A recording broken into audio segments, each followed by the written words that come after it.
can just go online and get porn. So why would you pay for porn, right? I remember that was my question when I first started. I'm like, I don't get it. Why would anybody pay? And what I didn't understand about OnlyFans is that people aren't paying for porn. People are paying for attention, for your time, for a connection. They get to know someone they follow, they like who they are, and they want to support them, or they want to chat to them in DMs. As they follow them, they feel like they get to know who they are. So it is not about paying for porn, because you can get it for free everywhere. It's about a personal connection with somebody. And I would say that if anybody was going to start an OnlyFans, that's the key. One of the keys to success is understanding that. Welcome to the Open Bedroom Podcast. I'm your host, Jennifer Kalo. Welcome to conversations about open relationships, online dating, and creating relationship dynamics that truly align for you. Hey there. Did you know that I do online coaching? Yes, I do online coaching in the sex and relationship space. Some of the topics that are near and dear to my heart are open relationships. So that includes polyamory, swinging, or what we call the lifestyle. I also love conversations around online dating. We're talking Bumble, Tinder, Field, and more. And then the last thing that's really passionate and close to my heart is conscious uncoupling. That means we get to break up with people with love and respect, with dignity and hope. We get to create a life for our children that gets to be a little bit different. We can do things better than we have in the past. So if any of these topics sound interesting to you and you'd love to get some coaching from me, check out the link in the show notes or the link in my bio for more information on coaching with Jen. Today I have Kate Shelor on the podcast. She is a hypnotherapist, subconscious reprogramming expert, and a relationship coach. She teaches how the subconscious rules the body and how it relates to fear, pleasure, shame, habits, self-limiting beliefs, and more. This same brain-body connection drives human behavior, and once you understand this, you can leverage it in the bedroom, the boardroom, and even the sales floor. I think you guys will be really impressed with Kate. She is a multifaceted human living her completely authentic life out loud and in front of everybody. I love having aligned humans on my podcast. Kate, welcome. Thank you so much. I'm excited to be here and to, get into things. Me too. So our theme today is sexless marriages. Take sex off the table to resolve your sex life. And we're going to kind of create a little bit of a windy path to get us there, because I want you guys to understand like all the things that Kate is involved in and how it all kind of circles into each other and correlates. So I got this really beautiful sheet on Kate and I started exploring her, and I started with Instagram, and then I got to Facebook and Twitter, and then there was a link to OnlyFans. And I was like, oh, what's this about? And I don't have an OnlyFans. Like, I don't have an account. I've never actually been in it, but my last two podcast guests have OnlyFans accounts. And so I was like, fuck it, I'm going to go sign up. And I was telling Kate before we hit record, it's this pretty intrusive like process to get a OnlyFans account. You have to submit your driver's license, the front and the back, and they take a picture of you. And I'm now in a database that I have an OnlyFans account that I go, I guess, look at stuff on OnlyFans. And it was fascinating. And once I landed in her account, I was like, oh my gosh, this lady's doing education and really interesting posts. And yes, there's some naked stuff like behind a paywall, but there's like people are using OnlyFans for all kinds of things. Like, Kate, you want to just talk about OnlyFans for a minute? Absolutely.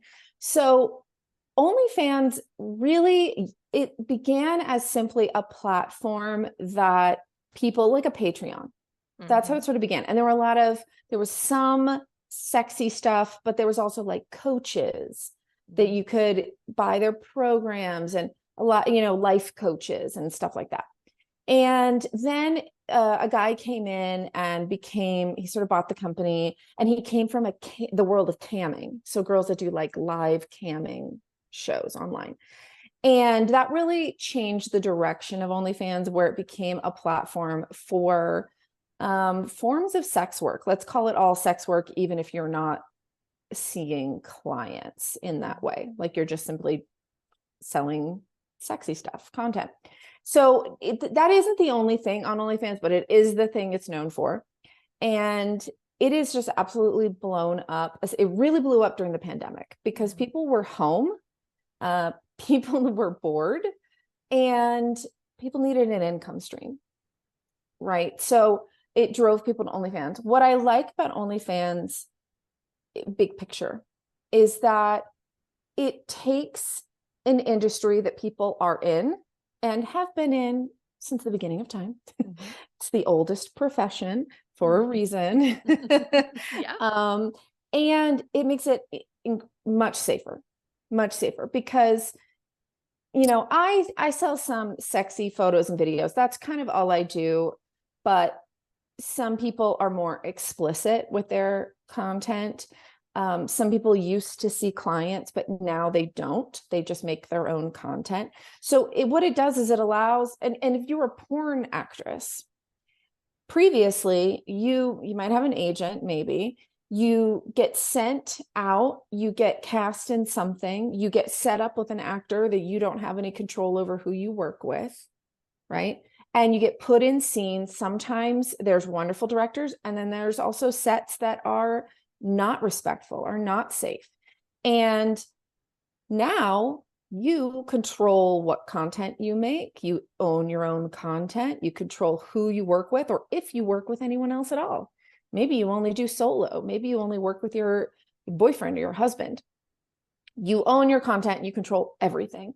And I think that is, a lot of people miss that. They just get caught up in the idea of, you know, people being naked on the internet or on women making, there's a lot of men that get a little angry about it because women, honestly, there's a lot of people making a lot of money. So, and I think it's wonderful because it gives people autonomy. It gives people ownership over what they put out. And it allows a barrier of safety because you can block people. You don't have to talk to people if they make you uncomfortable. And it just puts it in terms of the porn industry, it puts it in, you know, women's hands, their own future in their hands. Now, OnlyFans is, I think the last time I read this, which was maybe 6 months or 7 months ago, that the average OnlyFans creator is making $225 a month. So that's it. This idea that women are all just making huge money on OnlyFans is not true.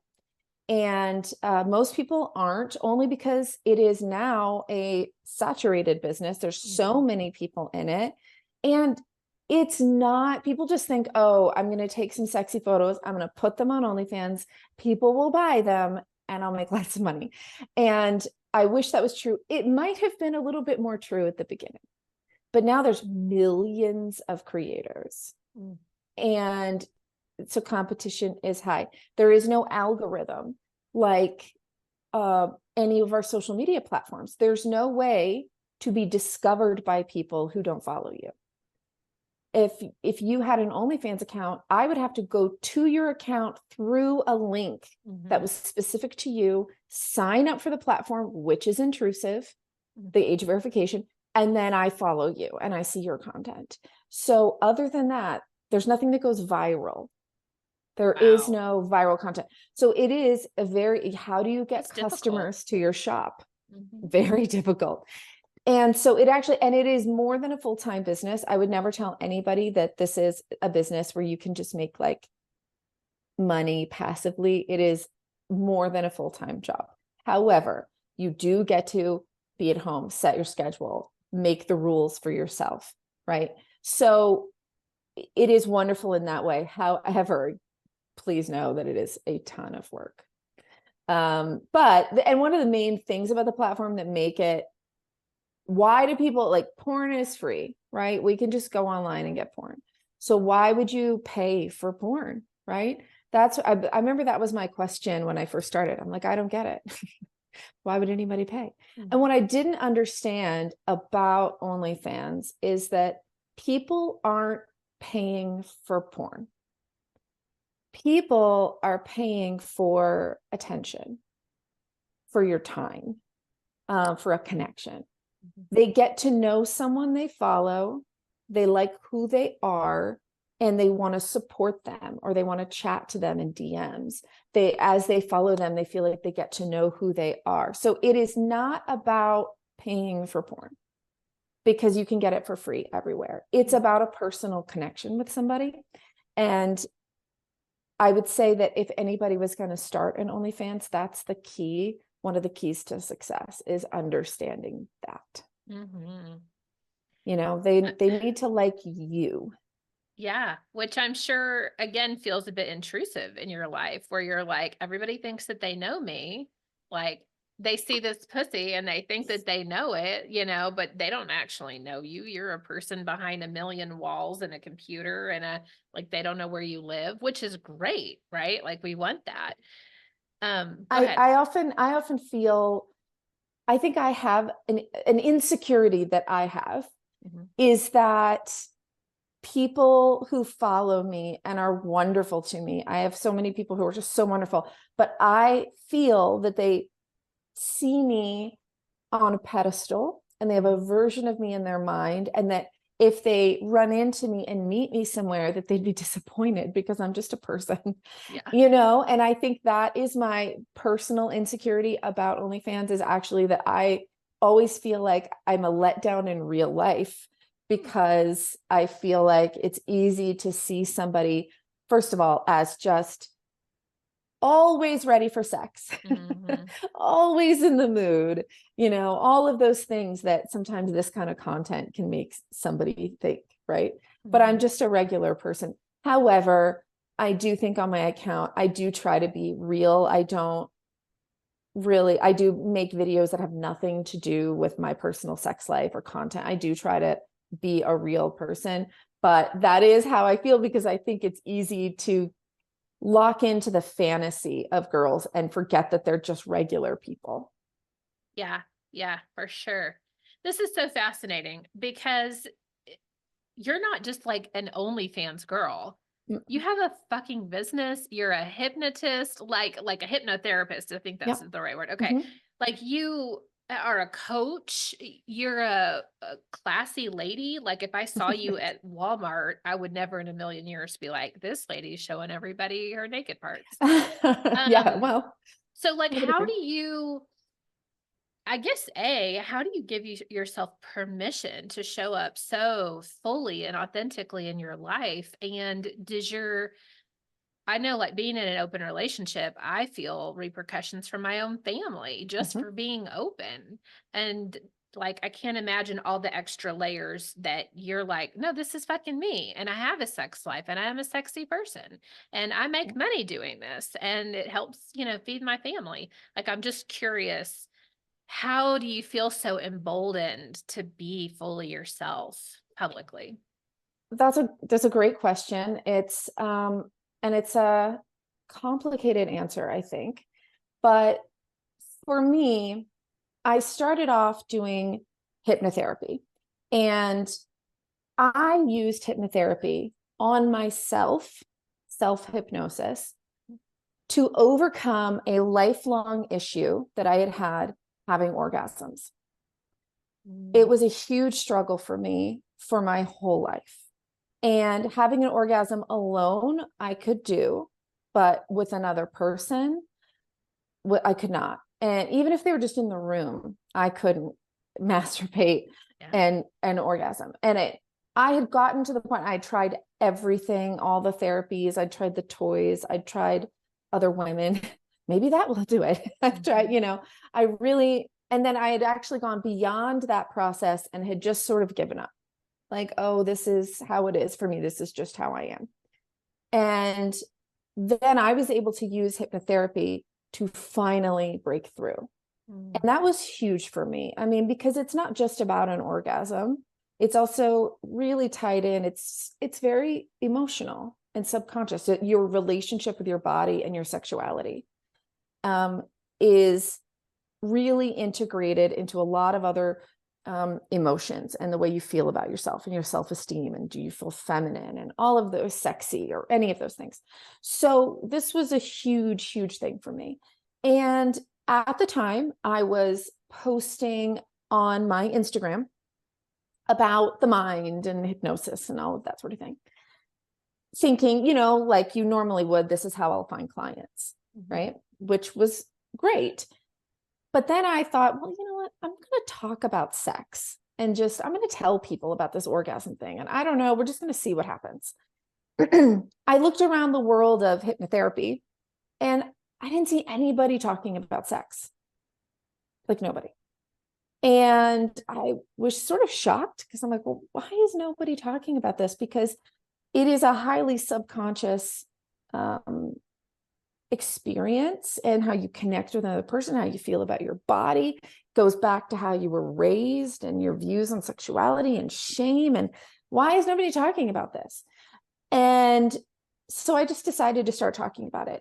And almost immediately, as I started to tell my story, my people were just DMing me like crazy, saying, I have all these issues. I have trauma. I was assaulted. I have all these problems in the bedroom, or I feel ashamed. And men were messaging saying, I feel ashamed because I have problems with erections and I get stressed and I don't know what to do.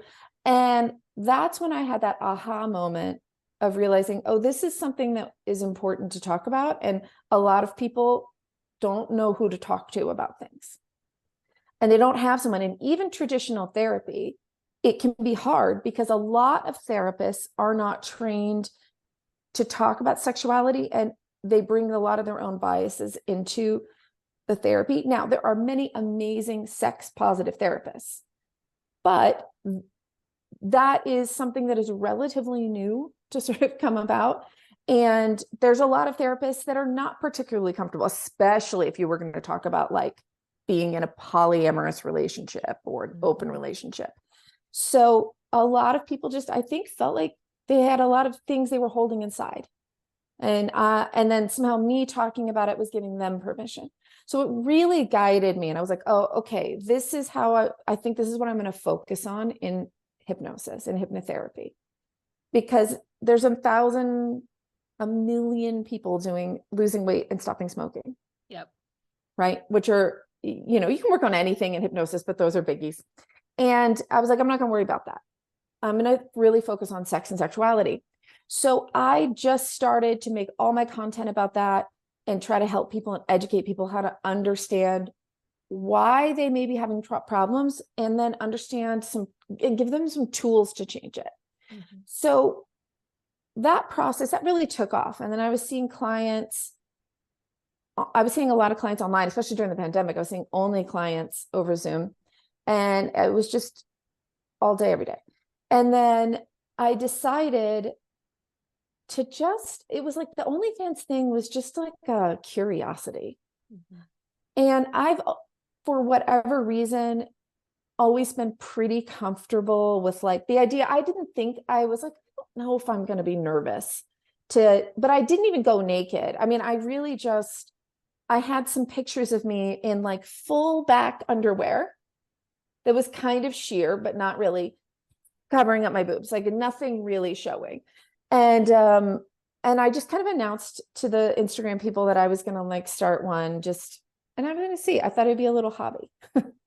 And then I started putting out a few photos, and I tested myself. I was like, I wonder how I'll feel. I'll find out. I'll put it out there. And if I don't like this, I won't do any more. And if I'm okay with it, maybe I'll keep going. But my goal was also to sort of create a community, not just sell sexy stuff. On Instagram, on TikTok, it is a constant fight to put out educational content. Mm-hmm.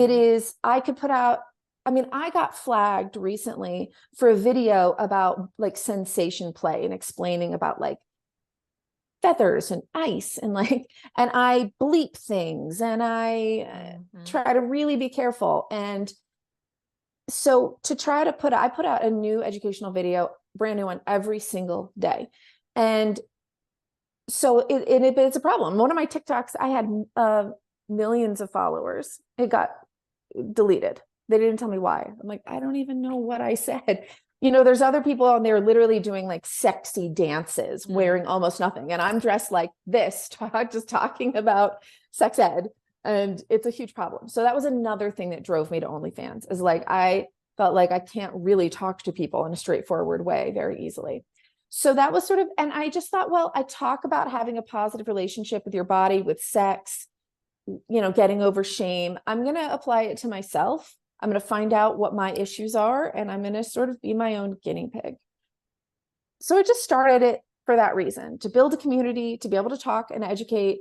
And I was curious to see if I was comfortable with all of that and if anyone would care. And then it just started to take off, and I started to put out a little bit more racy content and tested myself, and I realized that I felt very comfortable with it. And so that just sort of continued. I don't do super explicit content, and I've not done content with like other guys or anything like that. Everything has been myself, my partner occasionally, although you never see his face on screen. And I think, I don't know, I'm just okay with that. That's the best way I can explain it. But I really feel like sometimes people come for the sexy content. They come to the platform, but they stay for all the other stuff. Good. I think that is the key. They stay because, and I try to do, like on my VIP, I have a VIP page as well, where you could pay one price and everything is unlocked, versus my free page. On that, I do very different kinds of content, but I answer, like, people ask me really, really detailed questions, and then I don't say their name or anything, but I offer, I'll do long 10-15 minute videos trying to help them, give them advice. I do personal stuff like that. And so it isn't really, I don't even think of the sexiness or the nakedness as the main thing that I'm doing, if that makes sense. It's just a piece of it. And I get very little blowback in my life. There's maybe one person who doesn't love it. Other than that, they keep their mouth shut. Part of it is because they know that I am an involved parent. I don't really involve them at all in what I do, other than they know that I talk about sex and sexuality in a positive way. I help relationships, blah, blah, blah. The older kids know what I do. Keep it age appropriate. But everybody, I try to be a good citizen. I try to be a good family member. I've been very lucky, and it's done very well financially, and that has allowed me to do a lot of things. And I'm very grateful for it. My mother just passed away from, she had dementia, and she passed away very recently, but she had to be in memory care and a full-time facility, and that's incredibly expensive. And I'm lucky because I was able to pay for it for my mom. And so I don't, even my very conservative Southern family, they've all just been, bless their hearts, lovely. They've just sort of, I think they think, well, it's not for me, but she's doing it. And, they all know that I was able to pay for my mom and take care of her to the very end, and they're grateful for that. And so everybody's really just kept their heads on about it, and they're very conservative, but they've all been very accepting. So I'm lucky.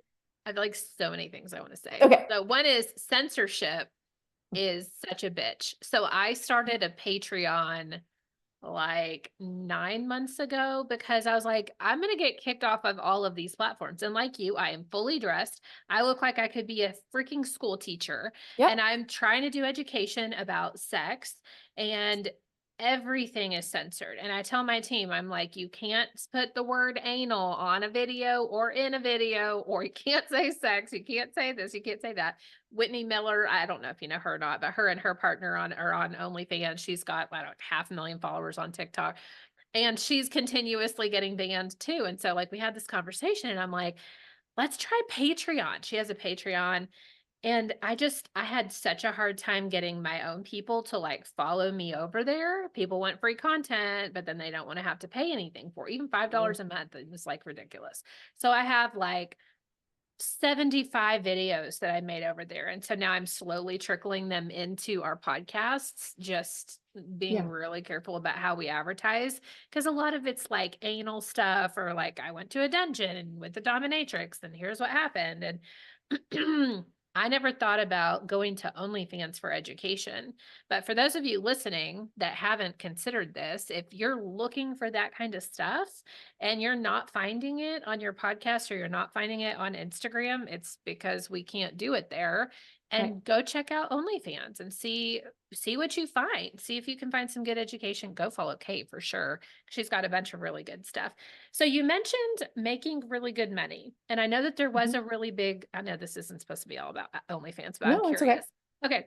So I know there was a really big boom during COVID, both on the like, performer side and the receiver, like the watcher, customer, whatever you call that, viewer Yes. side, because we were horny and we were at home and we had nothing to do, and like both sides, right? Um, it was interesting. I dated a man who was part of a couple in my last marriage, when we opened up our relationship, and his wife did OnlyFans. They had like a whole studio in their apartment. It was such a cool thing.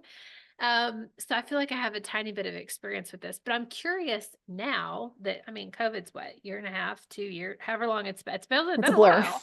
It has. Now that you're still consistently doing this, are you still finding it to be financially worth it, and your people are staying and you're just continuing to like crank out content? I've gone up almost every single month since I've begun. It's been a steady Amazing. upward growth. However, Mhm. you're always losing followers. You're always having to find ways to gain followers. Mhm. And that alone is a huge job. And the job of like figuring out how to market, and even things like going on podcasts, that's part of that outreach, because it can't all be from social media TikToks. It can't all be from sexy dances. I don't do sexy dances because no one needs to see me dance, but that's not going to get me any followers. But it's very hard to, that is the key. If you can figure out how to get new people, you can be successful. And if you can't, you're going to struggle. Mhm. And I am, but when I tell you that this job is more than full time, I mean, it is way more than full time. So I am making I'm making a lot of money. I will say I'm making a lot of money, but a lot of people aren't. And a lot of people don't know how to handle it. And you do have to treat it like a business and not a personal journey. If you really want to, you can treat it like this is me and I'm just putting myself out there. But that's fine if you're not needing to really make a big income, right? If you just make a few $100s, or it's something you just like to do. But if you really want to make money, it is all about growth and finding ways to connect with people and bring in new people. Now, for me, it's absolutely worth it, but every single day of the week is something different. I might sit down and I chunk my content. So I'm in a studio. I rent a whole other studio to go to work, and I'm in that now. So, but it's like, I might shoot 10 to 15 educationals at one time. And then I might the next day shoot content and shoot 5 to 6 pieces of content plus other small things. And then I do like a day where I'm doing a bunch of things for my VIP page. So I'm chunking everything. So it's all getting scheduled, and I employ somebody that schedules it does all that kind of Hootsuite stuff. And so it is You have a a team lot. of people Yes. helping you. Yeah. It is a lot, so that I can just do what I want to do, and I can Yeah. connect with people, talk to people, and make my content. But all the like back end website management, Yeah. because that takes up so much of your time, you can't actually do the rest. So it is, I have high expenses because of that, even though I make a lot of money, but it has definitely been worth it. But I do know, I see girls all the time because I'm part of like some WhatsApp groups of creators. So it's just like sharing issues, getting advice, whatever. Everybody talks about everything. And I hear all the time girls who are here from the sort of the beginning of OnlyFans or sort of pandemic saying like, I don't know what to do. I'm going downhill. Like I used to make all this money and now I'm You're not. like, hire it out. Think like a business person. Yes. This is not Just a fucking hobby. don't treat it. Yeah. It used to be that you could just kind of like film stuff. Yeah. And Now not you're really think about it. editing and you're swooping in stars and there's like a Yes. intro. Yeah. I Get can an imagine. editor so you're Yeah. not having to do that. Make sure your lighting is good. Like upgrade this and that. Really think about what you have to think way more about what your audience actually wants from you. Mhm. And also help them like you. It used to be you could just kind of be like, some girls, their vibe would just be like very like leg spread, which is great. But now that's everywhere. So how do you make them like you more than just that? Because now the competition is huge. So I think I'm lucky in that I came in when it was already kind of going. And I feel like I joke that I came in like a year too late, but the truth is I never had the mindset of like, oh, this is so great. Guys will just buy your stuff. I never had that from the beginning because I missed that initial place where it was just the Wild West and you were just making money. And so I always came into it highly driven and seeing it like a business. My only kind of wishy-washy area was how comfortable am I going to be with this? But then I realized for whatever reason, I was like, Right. I'm out there. I don't really care.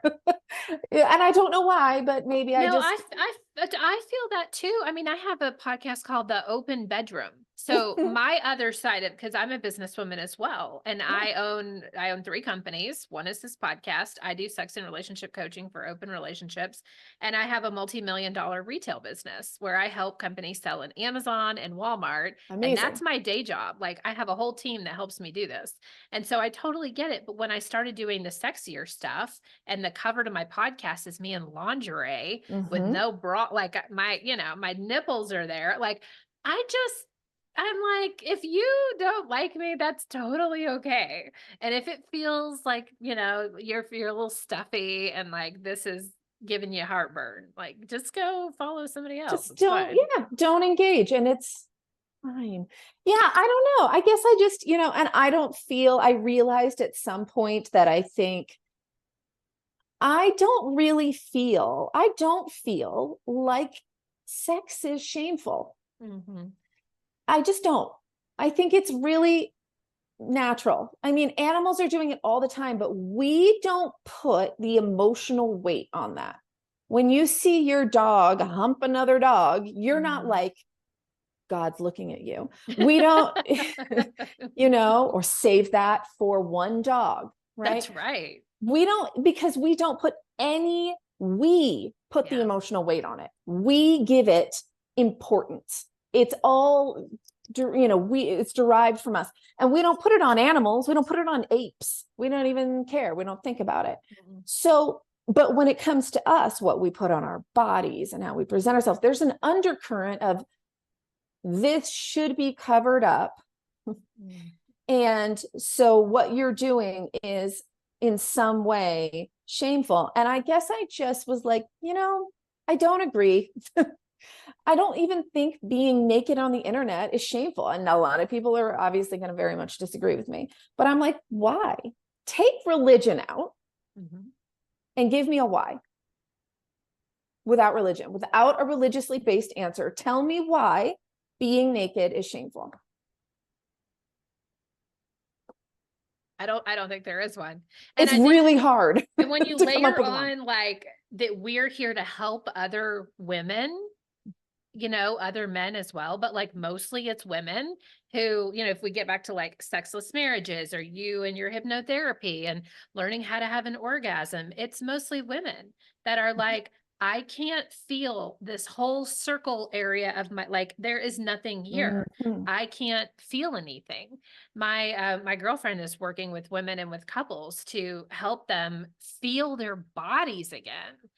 So I feel like there's just so much out there that's more important than if you showed a nipple today, Well, and men can show nipples all the time. Right.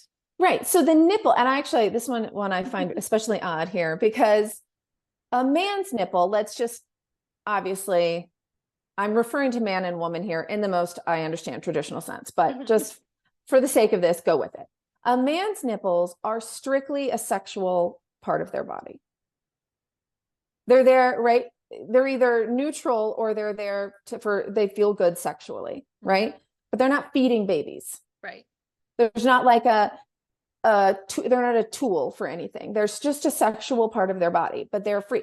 A woman's nipples predominantly would be there to, right, in theory, feed a baby.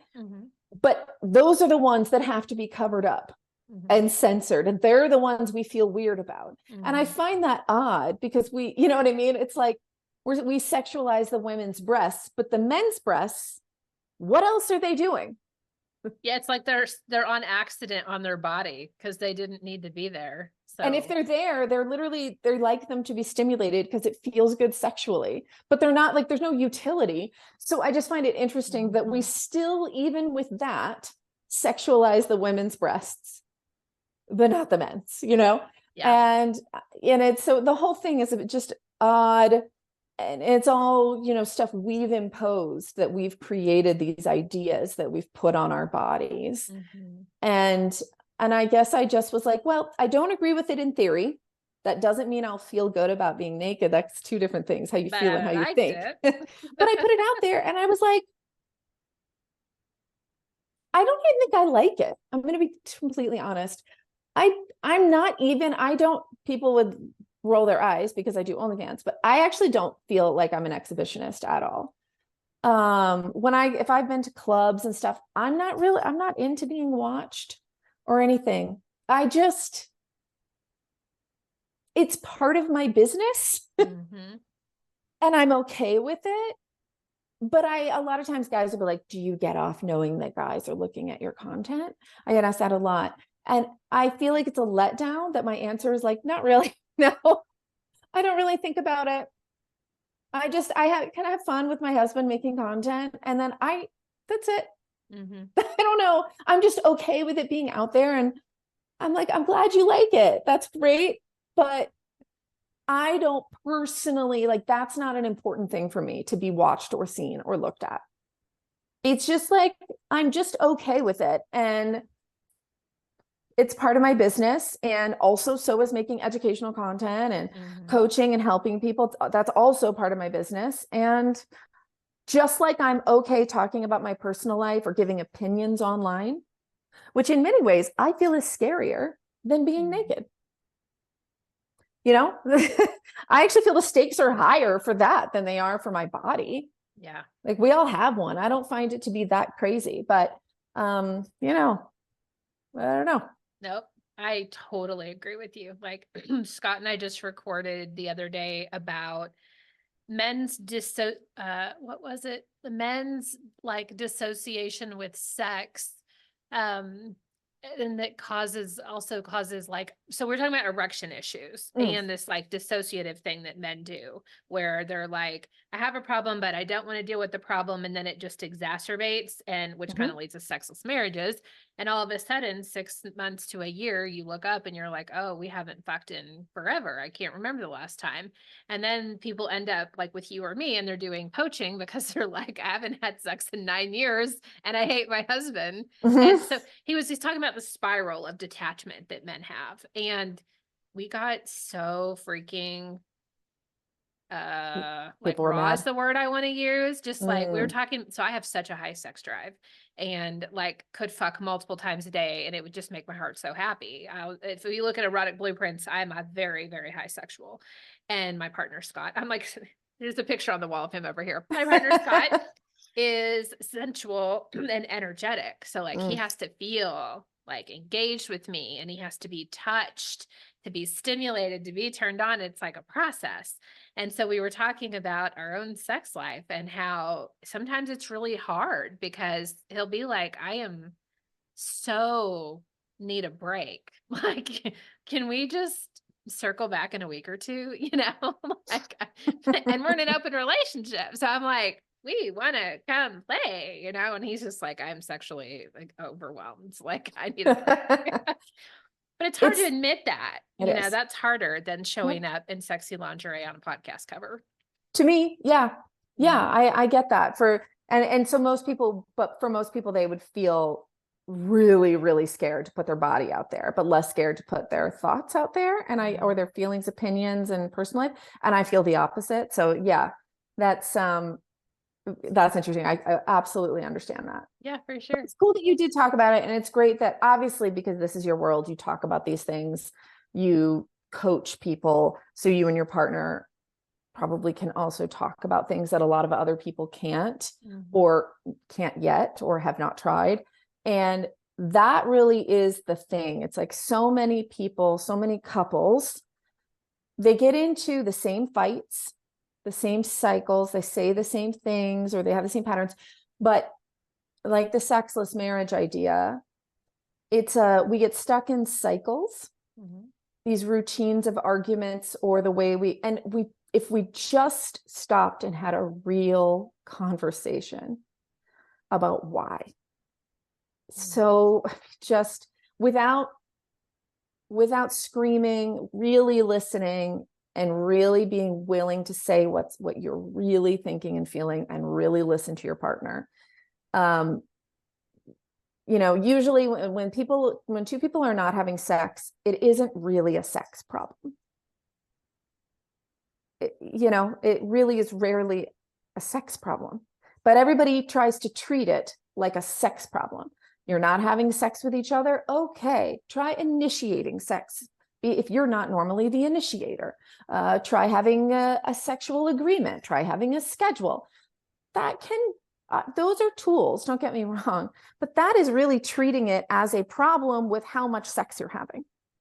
But underneath, why is one partner not wanting sex, or both partners not wanting sex?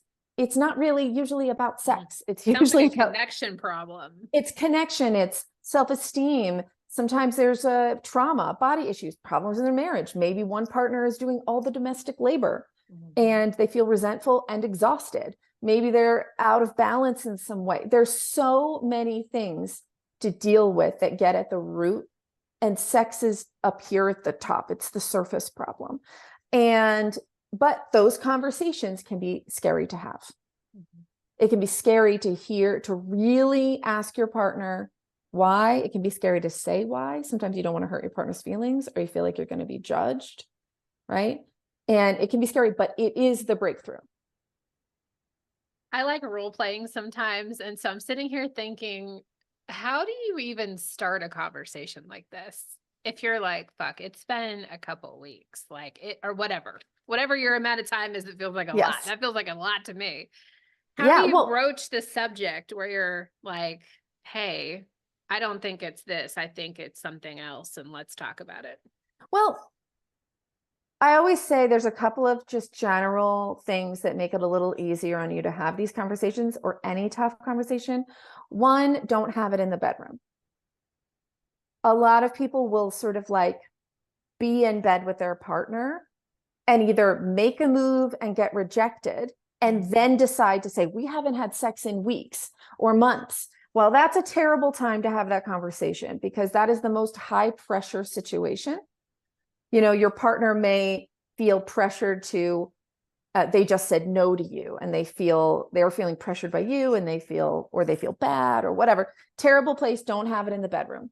Have it in a neutral location when your moods are feeling positive and conversation is flowing, but having a conversation when you're heated, when you're pissed off, or in your bedroom are 3 ways to pretty much ensure that things are not going to go well. And that's important for any serious conversation. Plus, we want to keep the bedroom a positive place if possible, or a neutral place if possible. It's not a great place to get into fights about sex. And if it is in the bedroom and you might end up in a fight. So the other thing is, of course, learning your listening and speaking skills.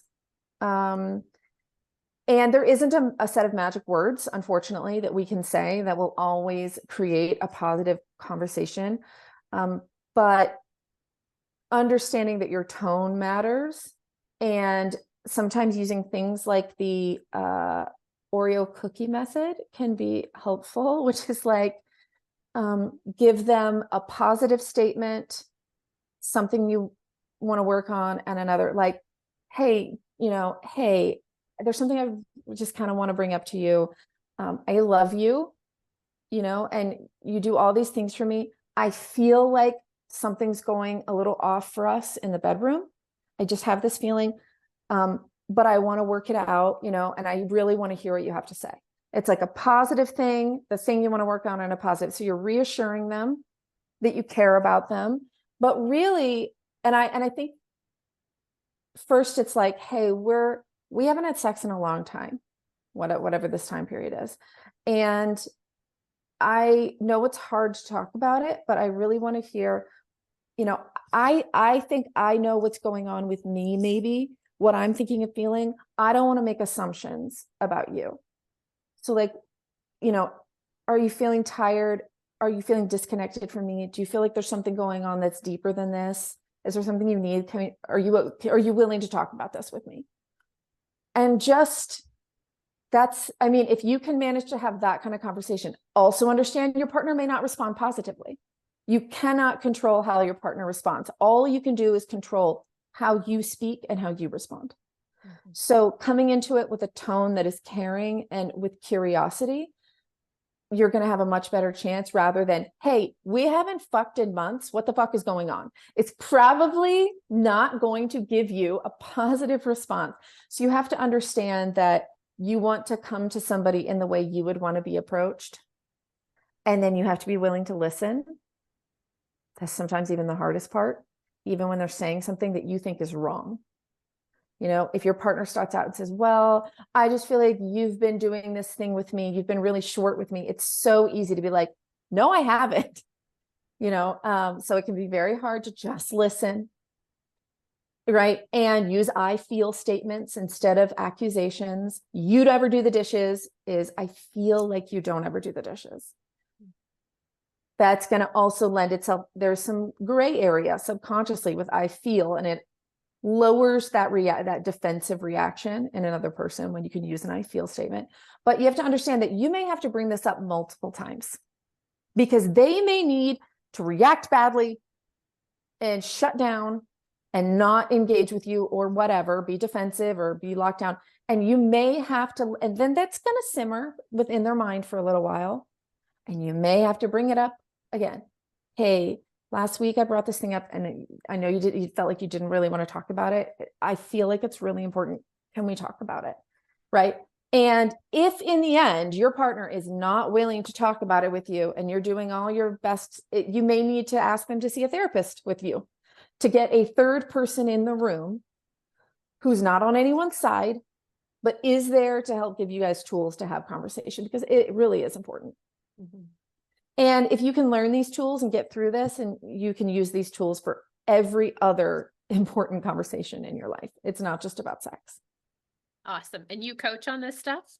Yeah. I also coach directly through OnlyFans, just like people come to me and ask me questions and ask advice, and I try to give them now, but I am not right now seeing couples or anything at the moment. Mm-hmm. So, and I'm always telling people like, I can only talk to you and I'm only hearing your perspective and your point of view. There's nothing I can give you or tell you that's going to control an outcome with your partner, but I can help you come to it in a better, think about things, ask yourself some good questions, learn some tools for having those conversations. But there is no magic wand that I can wave for you, especially I'm not in the room with you two, but I do try to help. It's mostly men on OnlyFans. Mm-hmm. So in that way, I'm talking to a lot of men, and it's been very interesting. I love that they have a safe place to come to. Like, mm-hmm. what hooks them in, I'm not even sure. I'm assuming it's something on social media that they see. They end up on your OnlyFans, and then they're also like, oh, and there's naked. Oh, but I feel safe asking this lady questions. I get some of these too on Instagram. Mm-hmm. And I'm just like, I had somebody ask me the other day, hey, my girlfriend has a hairy pussy and my friends are making fun of me. And I'm like, whoa, why do your friends even know this? Like, why are you sharing this information with them? That is the first question. Yeah. So maybe it is that guys feel more comfortable reaching out through DMs for coaching. I think that's hilarious. I did want to That's ask really you, funny. like you mentioned hypnotherapy. Do you Mhm. do that with anybody? Or is it just the thing that kind of catalyzed your life into where you're at? So I was seeing clients, tons of clients. It is very hard for me. I take a rare amount. I do take client, but I take a very select amount of clients now because time. I just don't have the time. We also have 5 kids. We have a blended family. So I'm just a very scheduled person. But I do take select clients, but it is not many.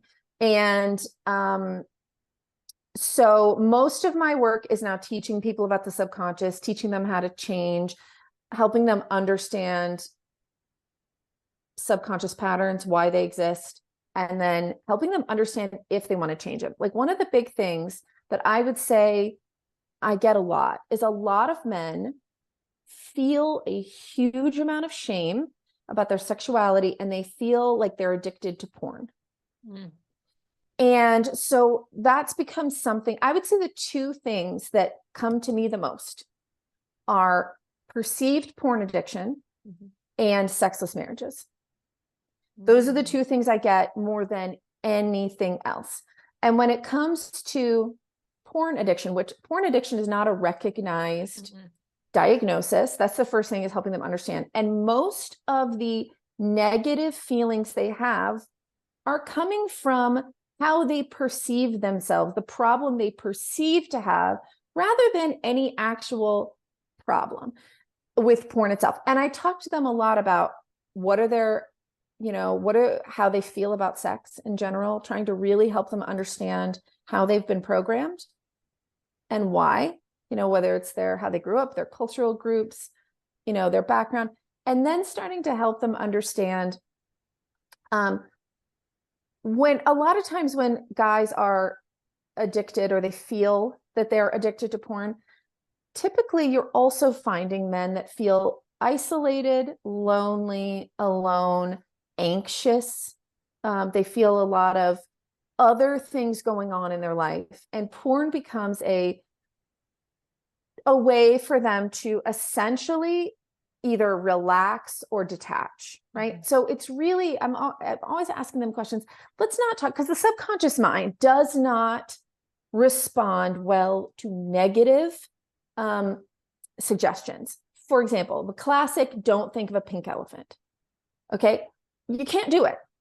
As soon as you do it, your subconscious just hears pink elephant, right?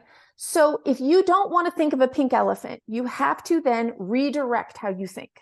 Okay. You have to say, think of a purple hippo. Think of a purple hippo, right? You can't don't think of a pink elephant. So the same thing applies for your subconscious mind in general. We do not, if you want to, let's say you were like, I want to quit drinking alcohol. Okay. Now I'm not talking about an addiction here. We could go on about that in a different podcast, but talking about just generally, you're making a choice.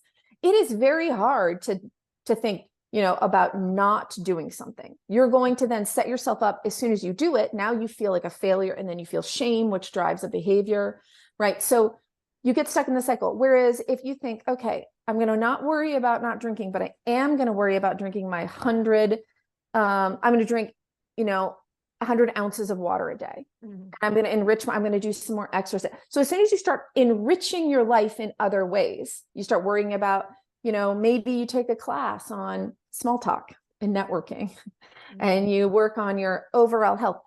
You will probably find yourself leaning less and less on alcohol. Okay. But if you just focus on alcohol and not doing it, all your subconscious thinks about is what it's not getting and about what it's losing and what it's right. And it is very difficult to change when that is how you focus, right? It's like the same thing with like losing weight. If you're just thinking about what you cannot eat, it is very, very hard to do it in a way that is healthy or happy or sustainable. I get to eat celery and No, broccoli. but you do want to think about how you can, if you like it's like, okay, I'm going to work on getting good sleep, and I'm going to work on drinking lots of water. I'm going to work on just adding more healthy stuff in. Hey, I really like pickleball. I'm going to start, my friend told me I feel dorky, but I'm going to go out and try pickleball.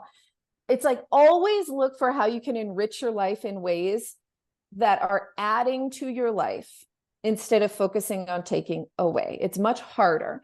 And there's a shame cycle. Same thing with porn. I'm always like, almost always finding guys that feel a lot of other things. They feel anxious. They feel, it's like, okay, how can you enrich your life? Human connection, right? What's happening with you and people? Well, I do this, I work from home, or I go to work and I don't really talk. Let's talk about that. How can you add to your life? Because really, this is a compulsive behavior. And, and it's a way of dealing with your stress in most situations. And most men, if you really talk to them about how much porn they're watching, it really correlates with averages. Mm-hmm. But it's the way they feel about the porn, about watching porn, that is causing the distress. Right. And so it's really a process of helping them start to understand, what are their subconscious belief systems about sex and about porn, right? Why does it feel dirty and shameful? Let's just learn why. What is that based on? And do you still want to agree with that? Because sometimes, like the first time I went to a sex club,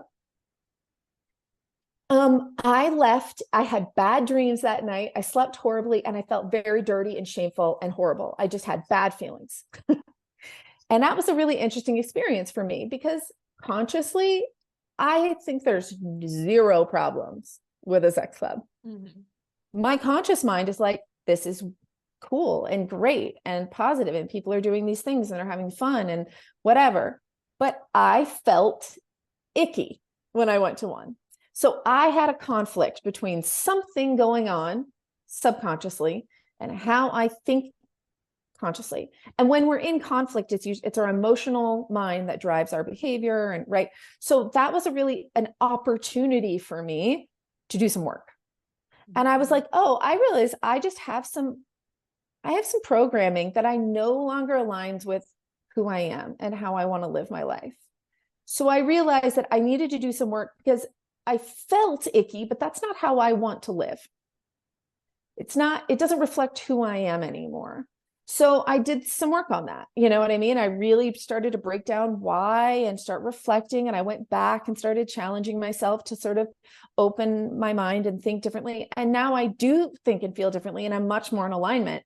But it's the same thing about porn. It's a process of understanding your why. Does it still align with with your values now? Mm-hmm. And really helping people understand that if you're focused on just watching less porn and you're like, I can't watch porn today, I want to watch porn, I can't watch porn, I can't watch porn, it's very hard to succeed. And then what does that do? It fuels the shame cycle. And it deepens this idea they have that they have a problem. And so what I really try to do is help these men understand that porn addiction is not a diagnosis, understand that we create these compulsive behaviors to deal often with other anxieties and issues in our life. How can we work on those? Mm-hmm. And because if I tell you, well, what you have to do is make yourself go pornless for 2 weeks, and then you're only allowed to, this is what a lot of people do for porn addiction.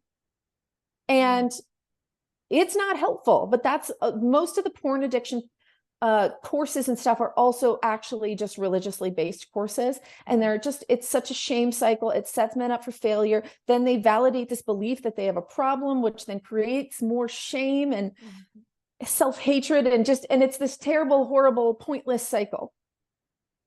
And so that's one of the things that I think I've ended up just really trying to help people with, that I never thought I would when I came into OnlyFans, but through OnlyFans, I've learned what a problem this is for men. And I've tried to help as many people as possible understand and break down this process.